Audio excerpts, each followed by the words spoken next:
شبكة دعارة دولية أو ما يعرف بقضية باروش.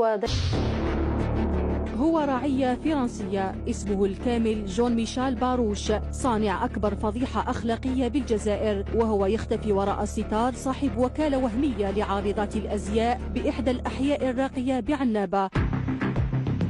قدم إلى أرض الوطن في مهمة للإيقاع ببنات الجزائر، مستعملا عروضا إغرائية مكنته من اغتصاب العشرات من القاصرات، وهي الجريمة الأخلاقية التي اهتز لها الشارع الجزائري.